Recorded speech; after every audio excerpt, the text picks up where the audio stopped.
はい、皆様こんにちは、みえちゃんです。風花のようにと題した新シリーズ、今日は2回目ですね。よろしくお願いします。今日のお供はね、このくたくた猫ちゃん、どこにも力が入ってないという、なんかやる気なさそうな私みたいな。この子は私作ったんじゃなくて昔のおばあさんが作ったアンティークなんですけど、可愛くて気に入ってます。それでこの間思い切ってね例の体験をお話ししたんですけれども、まあね惹かれちゃうかなってねちょっと思ってたんですね。だけど思いのほかね反響いただいちゃって、悟りとかね目覚めについて知りたいとかね、自分もね覚醒体験したいなんていうコメントもねいただいてますので、今日はねそれにお答えしていこうかと思います。まあ結構ね科学的に論理的な説明にはなると思いますけど、まあねこういう話が苦手だっていう方はねどうぞスルーしてくださいね。それでねこれは教えとかじゃなくてね、もちろん一般人のね私が知っていることのシェアに過ぎませんのでね、何か参考になれば幸いです。まずね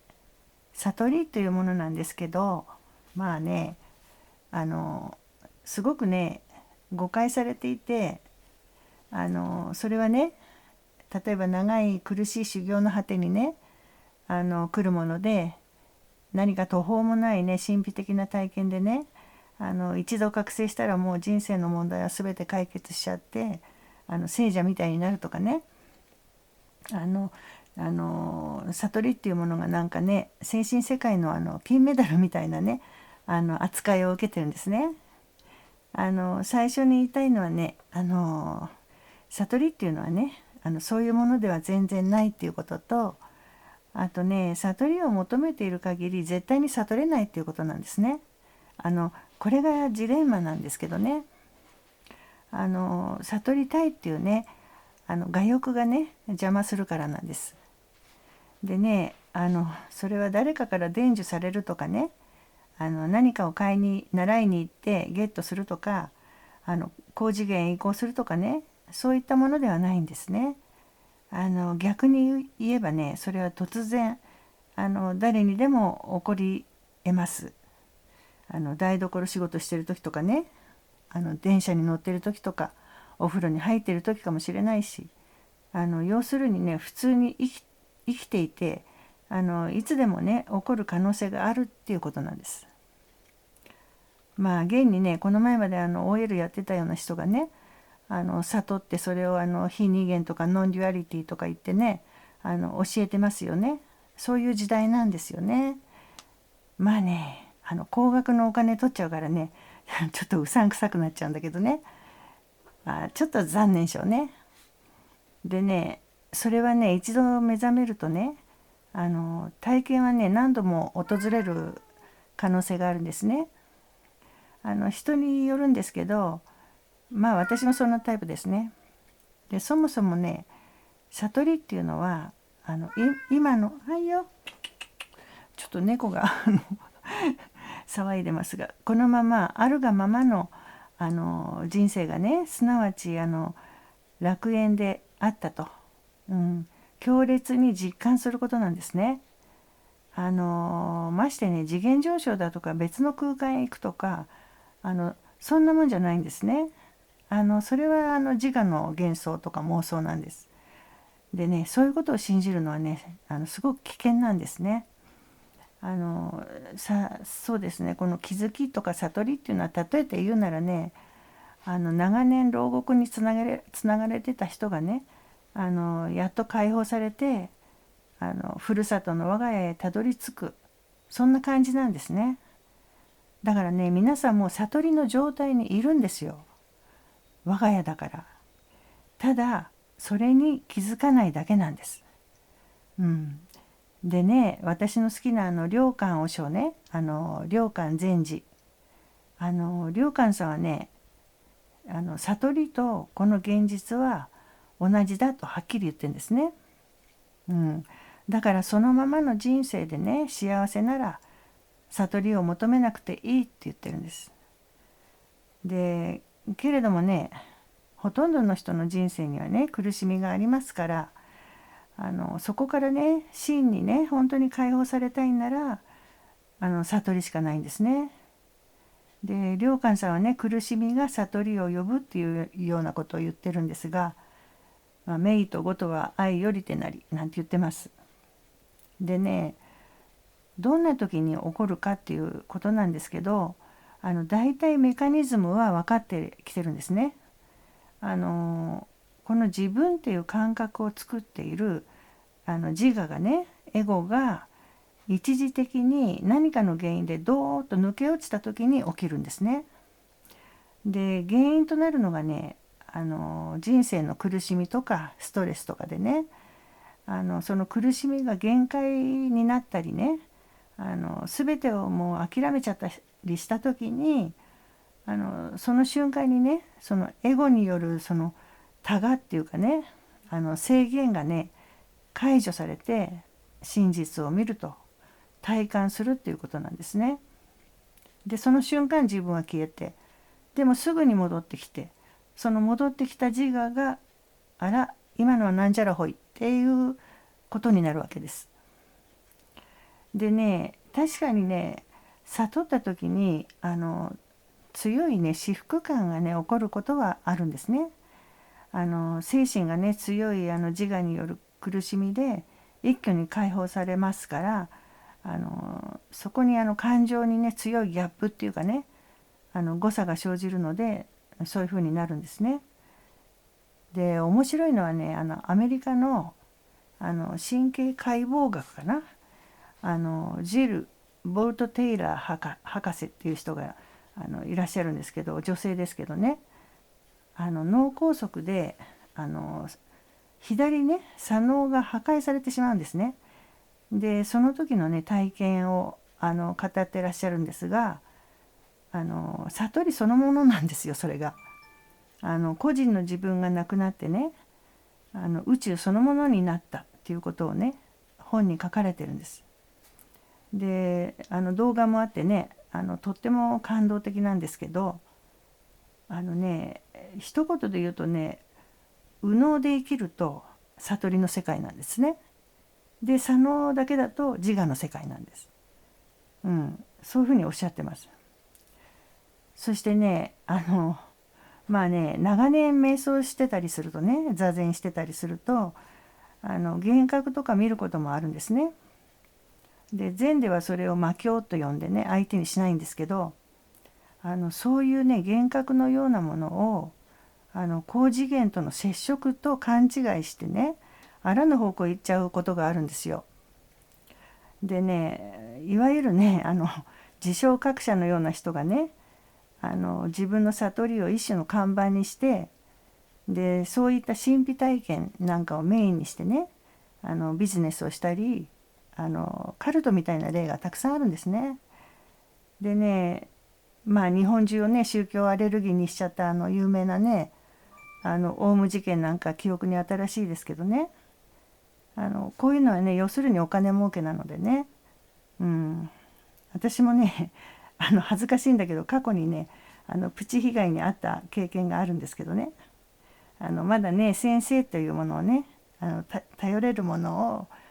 を求めていた時期だったんですね。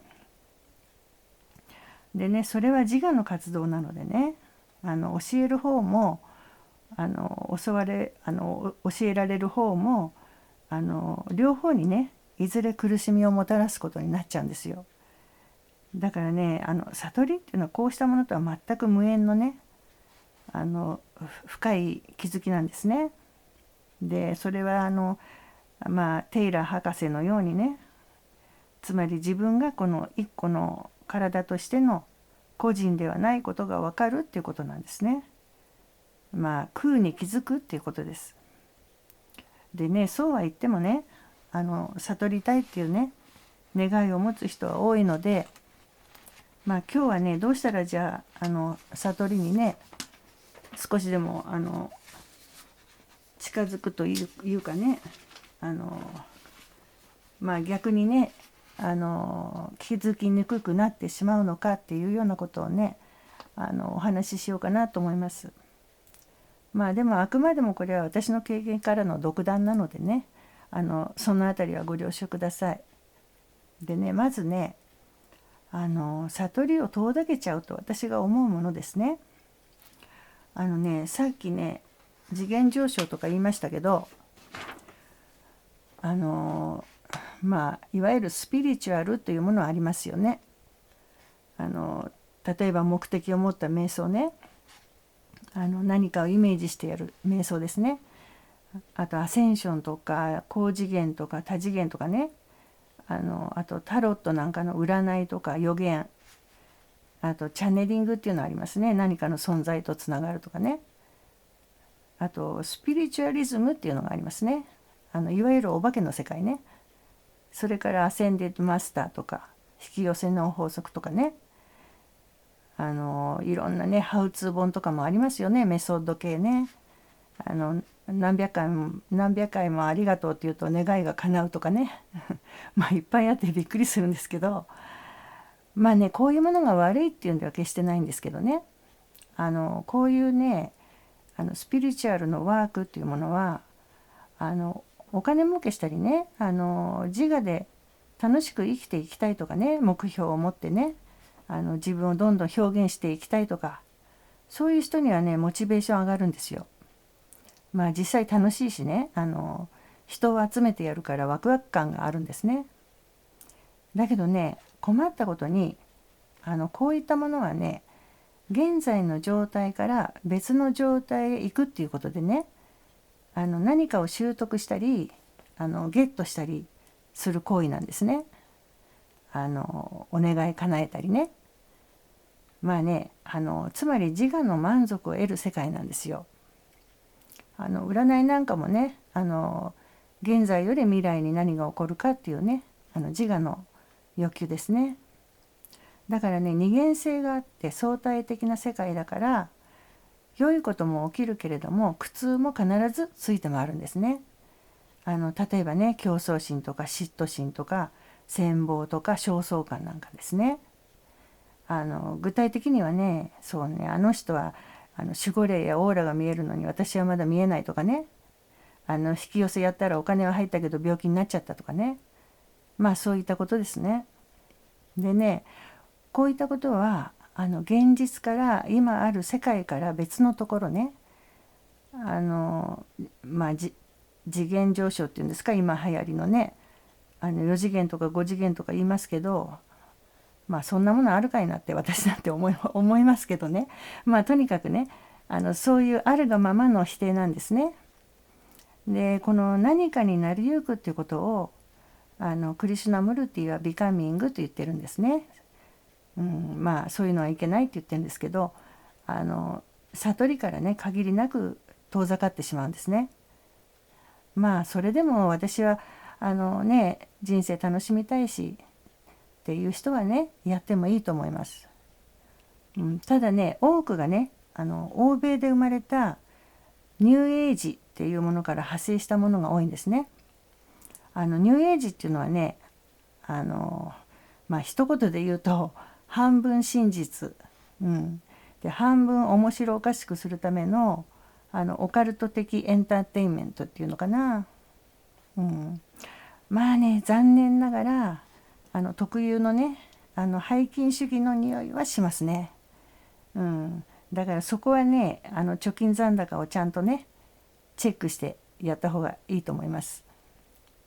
でね逆にねこういうのはやった方がいいとかね実際私がやっていることですねをシェアしますね。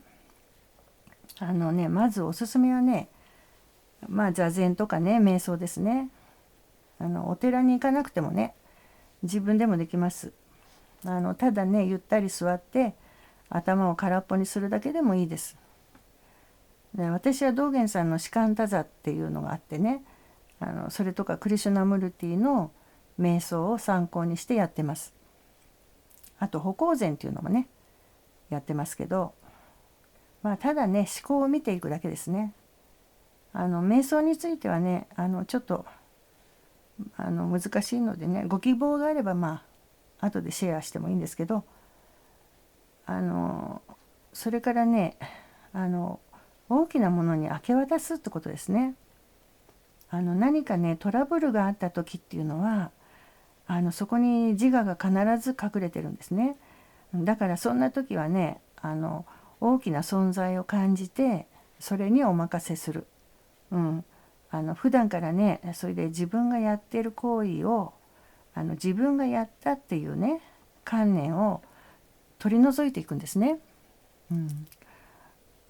そうするとね自我が弱まってねとっても楽になるんです。面倒くさい人はこれだけでもいいと思うんですけどね。キリスト教だったら神の御心のままにっていうことですね。であと仏教だったら親鸞さんみたいに阿弥陀仏にお任せっていうことです。それから体を柔らかくすることかな。ストレッチしたりダンスとかね散歩なんかいいですね。散歩は特におすすめなんですけど体が柔らかくなると脳が活発になるんですね。だから宇宙のエネルギーを受けやすくなるんです。家でね悶々としてたけど外歩いたらひらめいちゃったなんてね経験ありませんか？ベートーベンもね散歩しながら作曲してましたよね。クリシュナムルティはね散歩しながらね何度もね覚醒してんですね。彼の日記に詳しく書いてありますけどね。で散歩する時はね田舎でも街中でもね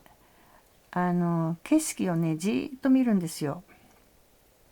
せっかく歩いてるのにね頭の中が考え事でいっぱいだとね何にもならないので自然を見たりね街の人を観察したり、咲いてる花を見たりね、そうすると思考が抜けていくんですね。でね散歩する時はね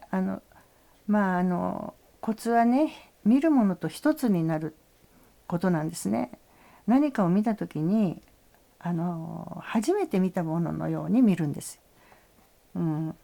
赤ちゃんの目で見るっていうのかな。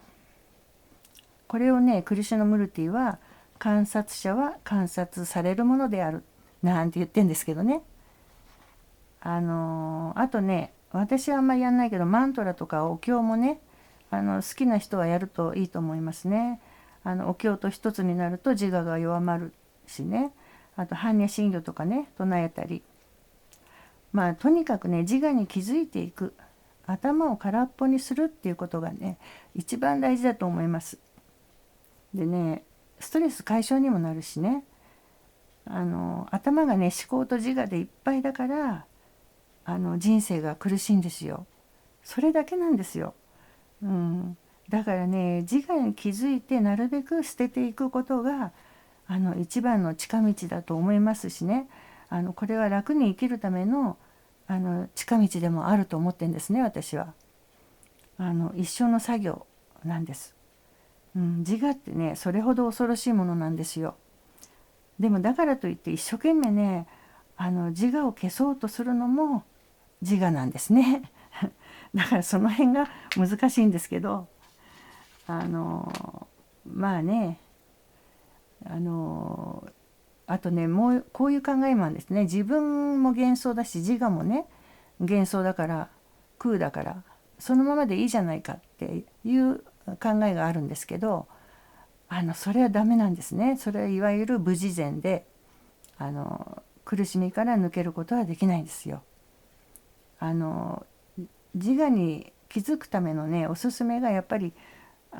私はクリシュナムルティがいいと思ってるんですけどね、こういう本がありますけどこの本ね一番入門としてはおすすめなんですね。ちょっと難しいけどね分かるとこだけ読んでいくうちにだんだん理解できるようになると思うんですけどどっから読んでも大丈夫ですこれは。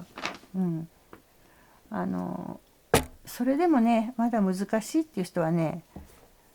老子なんかいいと思いますね。老子なんか読むのもいいと思います。